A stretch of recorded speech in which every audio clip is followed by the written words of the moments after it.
വിശദമായി കിടക്കുമ്പോൾ മലപ്പുറം കാളികാവ് കാലിക്കടവിലെ കടുവ ദൗത്യത്തിനായി എത്തിച്ച കുങ്കിയാന ഇടഞ്ഞു. പാപ്പാനെ ആക്രമിച്ചു. കുഞ്ചു എന്ന കുങ്കിയാനയാണ് പാപ്പാൻ ചന്തുവിനെ എടുത്തെറിഞ്ഞത്.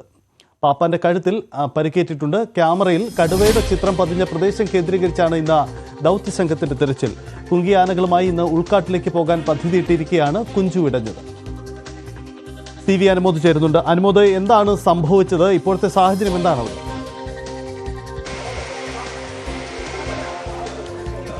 സജിത, ഇന്ന് രാവിലെ 9 മണിയോടെയാണ് ഈ സംഭവം ഉണ്ടായത്.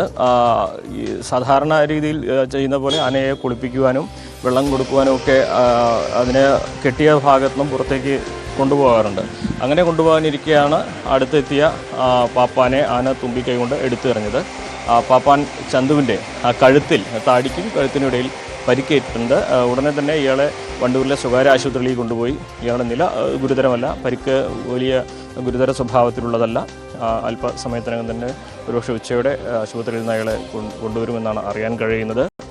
നിലവിൽ ഈ കുഞ്ചു ഈ നേരത്തെ തളച്ചിട്ടുള്ള സ്കൂൾ വളപ്പിൽ തന്നെയാണുള്ളത്.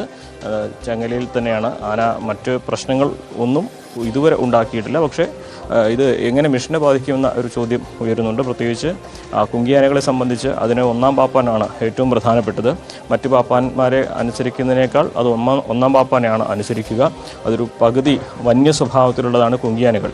അതിൻ്റെ പരിശീലനവും അതിൻ്റെ രീതിയും ഒക്കെ തന്നെ ഒരു പാപ്പാനെ മാത്രം അനുസരിക്കുക എന്ന തരത്തിലാണ്.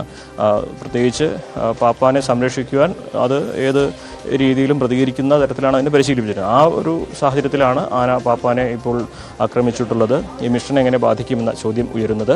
പക്ഷേ ഇന്ന് നമ്മൾ വനംവകുപ്പ് ഉദ്യോഗസ്ഥരുമായി സംസാരിച്ചപ്പോൾ ഈ കടുവയെ കൃത്യമായിട്ട് ഏതിടത്ത് കണ്ടു എന്ന് സ്ഥിരീകരിക്കേണ്ടതുണ്ട്. നേരത്തെ കടുവ ഈ മേഖലയിൽ ഉണ്ടെന്ന് ഉറപ്പാക്കുന്ന ക്യാമറ ദൃശ്യമാണ് പുറത്തു വന്നിട്ടുള്ളത്.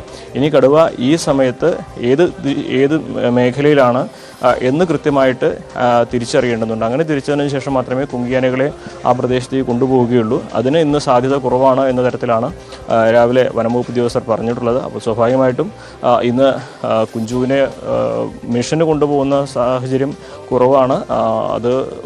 അതുകൊണ്ട് തന്നെ പാപ്പാനെ എടുത്തെറിഞ്ഞത് ഇന്നത്തെ ദിവസം മിഷനെ ബാധിക്കുകയില്ല എന്ന് തന്നെ വേണം കരുതുവാൻ. നിലവിൽ വനംവകുപ്പിൻ്റെ സംഘം വനത്തിലേക്ക് പുറപ്പെട്ടിട്ടുണ്ട്.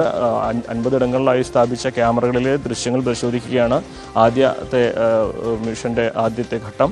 അത് നടപടികൾ പുരോഗമിച്ചുകൊണ്ടിരിക്കുകയാണ്. അതിനുശേഷമായിരിക്കും ഡ്രോൺ ഉപയോഗിച്ചുള്ള തെരച്ചിൽ തുടങ്ങുക. കടുവ എവിടെയാണെന്ന് മനസ്സിലാക്കി ആ പ്രദേശത്തേക്ക് കൂടുതൽ സംഘത്തെ നിയോഗിച്ച് അവിടെ നിന്നും അതിനെ പിടികൂടുക എന്ന തരത്തിലാണ് മിഷൻ്റെ നീക്കങ്ങൾ ഉദ്ദേശിച്ചിരിക്കുന്നത്. നിലവിൽ പാപ്പാനെ ആന എടുത്തെറിഞ്ഞത് ആശങ്കയുണ്ടാക്കുന്ന ഒരു സാഹചര്യം തന്നെയാണ്. പ്രത്യേകിച്ച് ഒരു പാപ്പാനെ മാത്രമാണ് സാധാരണ കുങ്കിയാനകൾ അനുസരിക്കുക എന്നിരിക്കെ ഒന്നാം പാപ്പന് നേരെ ഇത്തരത്തിലൊരു അക്രമം ഉണ്ടായത് എങ്ങനെ മിഷനെ ബാധിക്കുമെന്ന ചോദ്യം ഉയരുന്നുണ്ട്. പക്ഷേ തൽക്കാലത്തേക്ക് ആനകളെ ഇപ്പോൾ മിഷന് കൊണ്ടുപോകേണ്ട ഘട്ടമില്ല എന്നതുകൊണ്ട് നിലവിൽ അത് മിഷനെ ബാധിക്കുകയില്ല എന്നാണ് വനംവകുപ്പ് ഉദ്യോഗസ്ഥർ അറിയിച്ചിട്ടുള്ളത്. സജിത്ത്, അനുമതി, നിങ്ങളടക്കം നിൽക്കുന്നത് ഇപ്പോൾ എവിടെയാണ്? ഈ ദൗത്യം മുന്നോട്ട് കൊണ്ടുപോകുന്നതിൽ അടുത്ത ഒരു ഘട്ടം എന്താണ് വനംവകുപ്പിൻ്റെ പദ്ധതി ഇട്ടിരിക്കുന്നത്? എന്താണ് അവിടുത്തെ സാഹചര്യം? ആ ദൃശ്യങ്ങളൊക്കെ നമുക്ക് ലഭ്യമാകുമോ?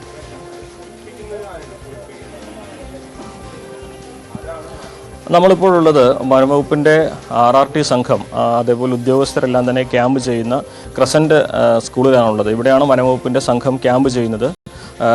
ഡോക്ടർ അരുൺ സഖറി അടക്കമുള്ളവരും ഇവിടെ തന്നെയാണ് ക്യാമ്പ് ചെയ്യുന്നത്. അപ്പോൾ രാവിലെ ഒരു സംഘം ഈ ക്യാമറകളിലെ ദൃശ്യങ്ങൾ പരിശോധിക്കുക, അതാണ് ആദ്യത്തെ നടപടി. അതിനുവേണ്ടി വനത്തിലേക്ക് പോയിരിക്കുകയാണ്. 50 ക്യാമറകളിലെയും ദൃശ്യങ്ങൾ, ഇത് സ്ഥാപിച്ച 50 ക്യാമറകളിലെ ദൃശ്യങ്ങൾ പരിശോധിച്ച് ഏതെല്ലാം ക്യാമറകളിൽ കടുവയുടെ ദൃശ്യം കടുവ പതിഞ്ഞിട്ടുണ്ട് എന്നാണ് ആദ്യം പരിശോധിക്കുക. ഇന്ന് രാവിലെ വീണ്ടും കടുവയുടെ ദൃശ്യം പതിഞ്ഞിട്ടുണ്ടെങ്കിൽ ആ ഒരു മേഖല കേന്ദ്രീകരിച്ച് കൂടുതൽ പ്രവർത്തനങ്ങൾ നടത്തും. അതല്ല ഇന്നലെ ഈ പതിഞ്ഞ ക്യാമറ വെച്ച സ്ഥലത്തു നിന്നും വ്യത്യസ്തമായ ദിശയിലാണ് കടുവയുള്ളതെങ്കിൽ കടുവ ആ ദിശയിലൂടെ സഞ്ചരിക്കുന്നു എന്ന് മനസ്സിലാക്കി ആ മേഖലകൾ കൂടുതൽ കേന്ദ്രീകരിച്ച് തെരച്ചിൽ നടത്തും. ഇതിൻ്റെ സഞ്ചാരപഥം മനസ്സിലാക്കുകയാണ് ആദ്യത്തെ ലക്ഷ്യം. അതിനാണ് വിവിധയിടങ്ങളിൽ ക്യാമറ വയ്ക്കുന്നത്. പല ഇടങ്ങളിൽ ക്യാമറ വെച്ചിട്ടുണ്ടെങ്കിൽ ആ ഇടങ്ങളിലൂടെയൊക്കെ കടുവ സഞ്ചരിക്കുന്നുവെന്ന് മനസ്സിലാക്കി ആ മേഖലകൾ കേന്ദ്രീകരിച്ച് കൂടുതൽ തെരച്ചിൽ നടത്തുക കഴിയും. അങ്ങനെ കടുവയുടെ ദിശ, കടുവയുടെ സാന്നിധ്യം എവിടെയാണെന്ന് കൃത്യമായി സ്ഥിരീകരിച്ച ശേഷം ആണ് കുങ്കിയാനകളെ ആ മിഷന് വേണ്ടി ഉറപ്പിക്കുക. 25 ചതുരശ്ര കിലോമീറ്റർ പരിധിയിലാണ് ഈ കടുവയുടെ ഒരു സഞ്ചാരപഥം അല്ലെങ്കിൽ അതിൻ്റെ സാന്നിധ്യം വനംവകുപ്പ് സംശയിക്കുന്നത്. അപ്പോൾ അത്രയും വലിയ ഒരു ഏരിയയാണ് ഇവർക്ക് നിരീക്ഷിക്കാനുള്ളത്.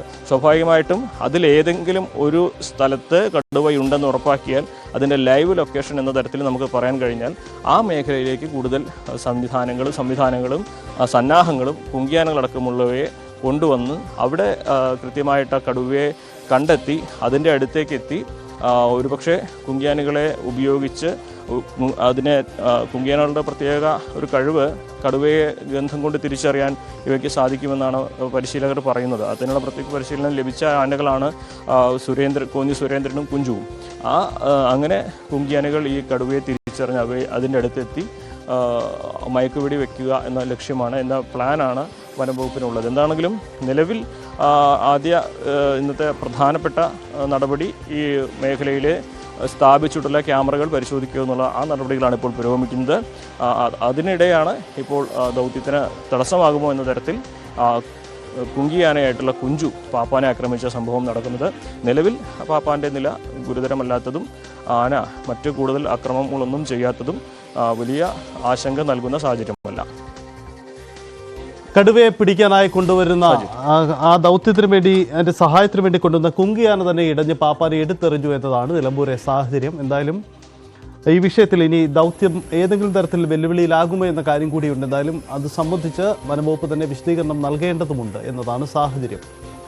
നിലമ്പൂരിലെ ഈ കടുവ, ആളെക്കൊല്ലിക്കടുവ, നരഭോജിക്കടുവ ഇന്നലെ വനംവകുപ്പിൻ്റെ ക്യാമറയിൽ കുടുങ്ങിയിരുന്നു. അതോടുകൂടിയാണ് അതിൻ്റെ ലൊക്കേഷൻ അവിടെ തന്നെ ഉണ്ട് എന്ന കാര്യം ബോധ്യപ്പെടുന്നത്. പക്ഷേ ഉൾക്കാട്ടിലേക്ക് കടന്നെങ്കിൽ അത് ലൊക്കേഷൻ കൂടുതൽ കൃത്യമാക്കിയതിന് ശേഷം കടുവയെ പിടികൂടാനുള്ള ദൗത്യത്തിലേക്കാണ് പോകുന്നത്. വനംവകുപ്പിൻ്റെ വെറ്റിനറി ഡോക്ടർമാരടക്കമുള്ള സംഘമുണ്ട്, പ്രത്യേക RRT സംഘമുണ്ട്. അങ്ങനെ ആളെക്കൊല്ലിക്കടുവയെ പിടികൂടാൻ തന്നെ സജ്ജമായ നീക്കങ്ങളുമായി വനംവകുപ്പ് ദൗത്യസംഘം കാത്തു നിൽക്കുകയാണ്. ഇന്നത്തെ ദിവസം നിർണായകമായിരുന്നു. അതിനിടയിലാണിപ്പോൾ കുങ്കിയാന ഇടയുന്നത് എന്നത് കൂടിയാണ് പ്രധാനപ്പെട്ട കാര്യം. ഈ കുഞ്ചു എന്ന കുങ്കിയാന ഇത്തരം ദൗത്യങ്ങളിലൊക്കെ മുമ്പും ഇടപെട്ടിട്ടുള്ളതാണ്, നിരവധി ദൗത്യം നിർവഹിച്ചിട്ടുള്ളതാണ്. അങ്ങനെ ആനയാണിപ്പോൾ ഇടഞ്ഞിരിക്കുന്നത്. എന്തായാലും ഈ നീക്കം ഇനി വനംവകുപ്പിൻ്റെ അടുത്ത ഘട്ടം നിർണായകമാണ്. അനുമോദ്, നമുക്ക് വനംവകുപ്പ് ഉദ്യോഗസ്ഥരുടെ ഏതെങ്കിലും പ്രതികരണത്തിന് സാധ്യതയുണ്ടോ? ഏതെങ്കിലും ഇനിയുള്ള ഘട്ടം എന്ത് എന്നത് സംബന്ധിച്ചൊരു വ്യക്തത ഉണ്ടോ? നമ്മൾ DFIയുമായും ഈ ദൗത്യത്തിലുള്ള ഉദ്യോഗസ്ഥരുമായും ഫോണിൽ സംസാരിച്ചിരുന്നു. ഇവരെല്ലാം തന്നെ ഇപ്പോൾ ആശുപത്രിയിലാണുള്ളത്. സ്വാഭാവികമായിട്ടും ആശുപത്രിയിൽ നിന്ന് അവർ നേരെ എത്തുക നമ്മൾ നിൽക്കുന്ന ഈ ക്യാമ്പിലേക്കാണ് എത്തുക. അപ്പോൾ ക്യാമ്പിൽ വെച്ച് നമുക്ക് അവരോട് നേരിൽ സംസാരിക്കാൻ കഴിയും. അതല്ലാതെ നമ്മൾ സംസാരിച്ചപ്പോൾ ദൗത്യവുമായി മുന്നോട്ട് പോവുക തന്നെയാണ് ചെയ്യുന്നത്. അതിൽ തടസ്സങ്ങളൊന്നും തന്നെ ഉണ്ടായിട്ടില്ല. ഈ കടുവയെ നാരോ ഡൗൺ ചെയ്യുക എന്നാണ് പറയുക. അവരൊരു ടേമാണ്, നാരോ ഡൗൺ എന്ന ടേമാണ് വനംവകുപ്പ് ഉപയോഗിക്കുക. അതായത് കടുവയെ കൃത്യമായ ഒരു ലൊക്കേഷനിൽ കണ്ടെത്തി ആ ഇടത്തേക്ക് കൂടുതൽ സന്നാഹങ്ങൾ എത്തി അതിനെ ചുറ്റും വളയുന്ന ഒരു പ്രോസസ്സിന് നാരോ ഡൗൺ പ്രോസസ്സ് എന്നാണ് പറയുക. അങ്ങനെ നാരോ ഡൗൺ ചെയ്യാനുള്ള പ്രൊസീജിയേഴ്സാണ്, നടപടികളാണ് പുരോഗമിക്കുന്നതെന്നാണ് വനംവകുപ്പ് പറയുന്നത്. അതിന് ആദ്യഘട്ടം